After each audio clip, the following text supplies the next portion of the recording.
So I had one of those parenting moments recently that made me stop and think. My girls got into a fight. It wasn't anything out of the ordinary. Siblings fight. There was screaming, crying, the whole thing. But something happened that surprised me. Because a few months ago, I probably would have matched all of that chaos with my own. Not because I wanted to, but because that's what my nervous system knew how to do. When everything around me became loud, I became loud. But this time, I stayed pretty calm. Not perfectly calm. I was definitely frustrated, but I took a breath before I reacted. I kept my voice steady. I asked them to separate and calm down. Um, and my oldest was kind of antagonizing my little one. So I told her to mind her business. I'll handle it. And then she looked at me and said, "You don't love me anymore." That completely stopped me in my tracks. Because the strange part was, I wasn't yelling at her. I wasn't even upset with her. I was just simply trying to stop the fight. But instead of saying, "Don't be ridiculous," or moving on, I got down to her eye level. I asked her, "Why would you ever think that?" And I reminded her that mommy being frustrated doesn't mean mommy loves her any less. That was the repair. Lately I've been learning a lot about mindfulness and how our nervous systems affects the people around us. One thing that has stuck with me um, is that our kids don't just hear the words, they feel us. They notice our breathing, our facial expressions, the tension in our bodies, the tone we use, even without realizing it. They're constantly trying to figure out if they're safe. And a lot of that comes from us.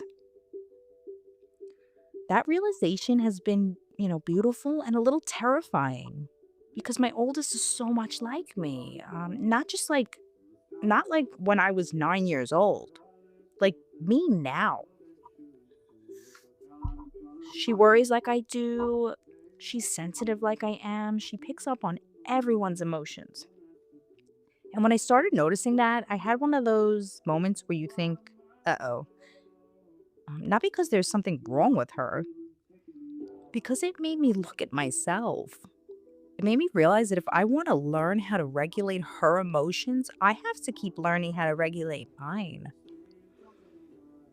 Um, if I want her to be kind to herself, I need to be kinder to myself. If I want her to stay calm during hard moments, I have to practice staying calm during hard moments. That's a little intimidating because kids don't do what we tell them most of the time. They do what we show them. Now, let me be very clear. I'm not saying parents have to be calm all the time because that's impossible. We're human. We're going to lose our patience. We're going to have bad days. We're going to raise our voices sometimes, and the goal isn't perfection. It's just repair. Repair. I've realized that maybe one of the healthiest things we can teach our kids isn't that adults never make mistakes. It's that healthy people come back afterward. They reconnect, they explain, they apologize when it's needed, and they remind their children they're loved. I think that's where trust is built. Not in getting everything right, but in repairing what went wrong. 6 months ago, I probably would have handled that situation differently. Maybe months from now, I'll handle it even better than I did this time. And that's what growth looks like.